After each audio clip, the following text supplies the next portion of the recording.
मोनिका रागनी का मुंह बंद करके बोली। अब यहीं खड़ी रहोगी या अंदर भी चलोगी? हाँ चलो ना चलते हैं, शिवम मुंह बनाते हुए बोला। बकवास है बस और कुछ नहीं। तीनों को अलग अलग उनका पर्सनल रूम दिया गया। अगले दिन तीनों घूमने निकल गए। होटल के आसपास का व्यू बहुत अच्छा था। बाहर बहुत अच्छा गार्डन और एक सुंदर बीच था।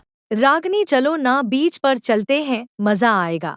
रागनी हिचकिचाते हुए बोली। बीच पर तो लोग आधे नंगे घूमते हैं, लड़कियां भी छोटे छोटे कपड़े पहने हुए होती हैं। अरे रागनी ये बीच है, यहाँ लोग नहाने एंजॉय करने आते हैं और नहाते वक्त कोई पूरे कपड़े नहीं पहनता। मोनिका रागनी खींचती हुई समुद्र किनारे ले आई। जैसा कि रागनी ने सोचा था सब वैसा ही था।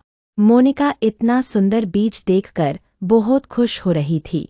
आसपास नारियल के पेड़, ठंडी हवाएं और समुद्र का उछलता पानी, ये सब बेहद खूबसूरत था। चलना यार, चलकर नहाते हैं। रागनी मोनिका से हाथ छुड़वा कर बोली। नहीं नहीं, मैं ऐसे छोटे छोटे कपड़े पहनकर नहीं नहाऊंगी, तू जा, मैं यही हूँ। मोनिका थोड़ा गुस्से में बोली। अब तू मूड खराब मत कर और चल जल्दी। मैंने कह दिया ना, नहीं तो नहीं। मोनिका गुस्से से रागनी को घूरने लगी। ठीक है, छोटे कपड़े मत पहनना, तुम अपने सूट सलवार में ही नहा लेना, अब तो ठीक है।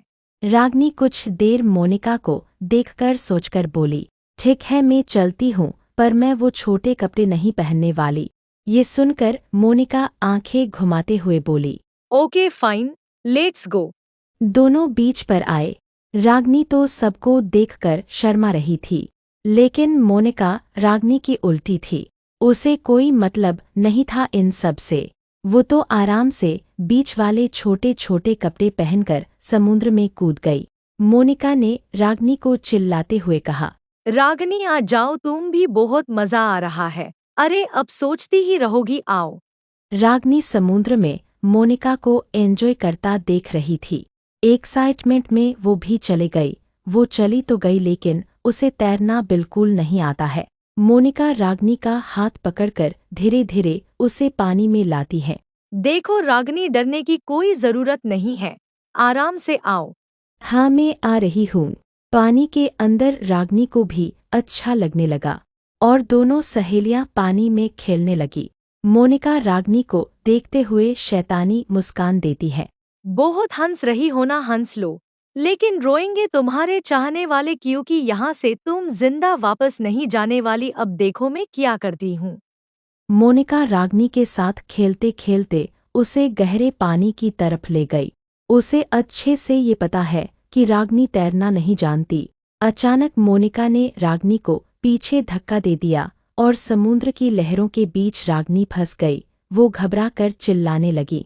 बचाओ मोनिका, मेरी मदद करो, मैं डूब रही हूँ। मुझे बचाओ, मुझे तैरना नहीं आता। मोनिका मन ही मन हंसते हुए बोली।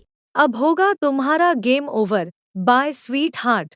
रागनी मदद के लिए चिल्ला रही थी। ये देख मोनिका भी एक्टिंग करने लगी चिल्लाने की। कोई है प्लीज, मेरी दोस्त की मदद करो, वो डूब रही है। रागनी को डूबता देख एक लड़का, जो कि समुद्र में ही अपने दोस्तों के साथ नहा रहा था, वो जल्दी से रागनी को बचाने के लिए गया। ये बहुत रिस्की था, क्योंकि रागनी बुरी तरह से समुद्र की लहरों में फंस चुकी थी। लेकिन फिर भी वो लड़का रागनी को बचाने गया। समुद्र किनारे जो लोग थे, सबका ध्यान रागनी की तरफ चला गया।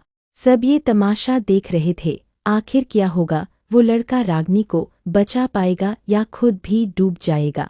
ओह शीट, ये कौन बेवकूफ है जो हीरोपंती करने चला गया। अगर इसने रागनी को बचा लिया तो पूरा खेल खराब हो जाएगा मेरा। वो लड़का रागनी तक पहुंच गया था और जैसे तैसे रागनी को अपनी तरफ खींचने की नाकामयाब कोशिश कर रहा था। ये देखकर मोनिका खुश हो रही थी। बेवकूफ कहीं का, उस रागनी की बच्ची को बचाने गया था, लेकिन अब खुद इस समुद्र के मुंह में फंस गया। अब इसे कौन बचाएगा। रागनी अब हार मान चुकी थी, लेकिन उस लड़के ने हार नहीं मानी। वो कोशिश करता रहा। जैसे तैसे उस लड़के ने रागनी को पकड़ लिया और तैरने की कोशिश करने लगा, लेकिन लहर तेज होने की वजह से ये मुश्किल था। लेकिन बहुत कोशिशों के बाद आखिरकार उस लड़के ने रागनी को और खुद को भी बचा लिया और समुद्र के किनारे पर पहुंच गया। ये देख सब लोग इनकी मदद के लिए गए और मोनिका गुस्से में दांत पीसते हुए बोली, शीट, आज इस मनहूस लड़के की वजह से बना बनाया खेल खराब हो गया। इसे तो मैं नहीं छोड़ूंगी। बरबराती हुई मोनिका उस भीड़ की तरफ बढ़ गई। रागनी और मोनिका को ढूंढता हुआ शिवम वहां पहुंचा। अरे, ये दोनों कहाँ चली गई है, मिल ही नहीं रही। शिवम की नज़र उस भीड़ पर गई। वहां इतनी भीड़ क्यों है? कुछ हुआ है, शायद जाकर देखना पड़ेगा। शिवम भीड़ के अंदर घुस गया और जो उसने देखा उसे देखकर वो हैरान था। रागनी कांप रही थी और मोनिका उसके हाथ को मसल रही थी और वो लड़का रागनी के पैरों को। ये देख शिवम डर गया। रागनी, ये तुम्हें किया हुआ? ये सब कैसे हुआ? शिवम को देखकर रागनी रोते हुए उसके गले लग गई। शिवम उसके सिर को सहलाते हुए बोला, शांत हो जाओ रागनी, डरने की जरूरत नहीं है, मैं यही हूं। शिवम मोनिका को गुस्से से देखकर बोला, मोनिका, ये सब क्या हुआ है रागनी को, और ये भीगी हुई क्यों है? मोनिका डरते सब बता देती है, लेकिन आधा सच वो ये नहीं बताती कि उसने ही रागनी को धक्का दिया था। शिवम ये सुनकर डर गया। अगर आज ये लड़का नहीं होता तो मैं रागनी को खो ही देता, और ये सब होता सिर्फ तुम्हारी गलती की वजह से। शिवम गुस्से से मोनिका को फटकार देता है। रागनी अब शांत हो गई थी।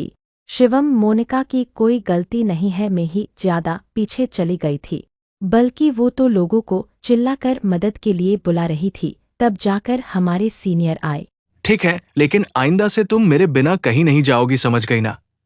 और वैसे ये सीनियर कौन है? तभी वो लड़का आगे आकर मुस्कुराते हुए बोला, हेलो ब्रदर, मैं हूँ। मेरा नाम अंशुमन है और पहले हाई स्कूल में हम साथ पढ़ते थे। मैं 10th में था और रागनी और सलोनी 8 में थी। ये सुनकर शिवम भी अंशुमन को ग्रीट करता है और उसे थैंक यू बोलता है रागनी को बचाने के लिए। अरे कोई बात नहीं, थैंक यू की कोई जरूरत नहीं, हम पहले साथ ही पढ़ते थे। मैं भी छुट्टियां मनाने यहाँ आया हुआ हूँ। वैसे तुम कौन हो? शिवम दिल पर पत्थर रखकर बोलता है, मैं रागनी के साथ उसके कॉलेज में पढ़ता हूं। हम एक ही क्लास में हैं और अच्छे दोस्त हैं। मोनिका बीच में टांग अड़ाते हुए बोली, ये दोनों तो दोस्त से बढ़कर है, बिल्कुल भाई बहन की तरह। ये सुनकर शिवम मोनिका को घूरने लगा गुस्से से। मुझे तुमसे मिलकर अच्छा लगा। वैसे क्या तुम लोग शाम को बॉन फायर में आओगे? आना, जरूर मजा आएगा। मोनिका स्माइल करते हुए बोली, क्यों नहीं सीनियर, हम जरूर आएंगे। अंशुमन रागनी को देखकर बोला, अब मैं चलता हूँ, अपना ख्याल रखना रागनी, और दवाई ले लेना वरना तुम्हें जुकाम हो जाएगा। कहो तो मैं भेज दूँ। रागनी ने प्यार से मुस्कुराकर कहा, थैंक यू सीनियर आपकी मदद के लिए, पर मैं आपको और परेशान नहीं करना चाहती, मैं खुद दवा ले लूंगी।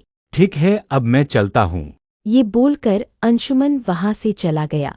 रागनी और अंशुमन का बात करना कहीं न कहीं शिवम के मन में खटकने लगा। रागनी, अब हमें भी चलना चाहिए, चलो चलते हैं। शिवम ने ठंडी आवाज में कहा, ठीक है चलो चलते हैं। इसके बाद ये दोनों भी वहां से चले गए। मोनिका हंसते हुए बोली, मेरा एक तीर निशाने पर नहीं लगा तो क्या हुआ? इसका मतलब ये नहीं कि शिकारी शिकार करना छोड़ दें। मेरे पास अब भी कई तीर बाकी है, कोई तो निशाने पर लगेगा ही। अब जो मैं करूंगी इससे कैसे बचोगी मैं भी देखती हूँ। रात के समय सब बोन फायर जलाकर उसके आसपास बैठे हुए थे। चांदनी रात थी और आसमान में तारे टिमटिमा रहे थे। सबके बीच हंसी मजाक चल रहा था। तभी उनमें से एक लड़की बोली, चलो हम सब एक गेम खेलते हैं। सबसे पहले हम दो लोगों में बट जाएंगे। सब लोग अपना अपना नाम बताओ, मैं चिट्स बना रही हूँ। ये सुनकर सब बहुत खुश हो जाते हैं और अपना नाम बताते हैं। कुछ ही देरी में वो लड़की सारे चिट्स रेडी कर लेती है। चिट्स रेडी है, अब एक एक करके आओ और अपनी अपनी चिट्स उठाओ। अगर 2 चिट्स पर एक ही निशान होगा तो वो दोनों पार्टनर हुए। इसके बाद सब लोग अपनी अपनी चिट ले जाते हैं और खोल कर देखते हैं। रागनी अपने जोड़े को ढूंढ रही थी, वो शिवम और मोनिका से पूछती है, लेकिन उनमें से कोई उसका जोड़ा नहीं था। तभी पीछे से रागनी के कंधे पर किसी ने हाथ रखा। रागनी ने पीछे मुड़कर देखा। अरे सीनियर, आप यहाँ? अंशुमन मुस्कुराते है बोला। हाँ, मैं भी अपने जोड़े को ढूंढ रहा हूँ, इसलिए यहाँ आया हूँ। तुम्हारी चिट दिखाओ। रागनी अपनी चिट दिखाती है। दोनों में ही सेम निशान था। इसका मतलब मेरी पार्टनर तुम हो। तभी आवाज आई, अगर आपने अपने अपने पार्टनर ढूंढ लिए तो साथ में बैठ जाइए। अंशुमन रागनी को देखकर बोला। चलो चलते हैं। दोनों जाकर साथ बैठ गए। इधर शिवम की पार्टनर मोनिका थी।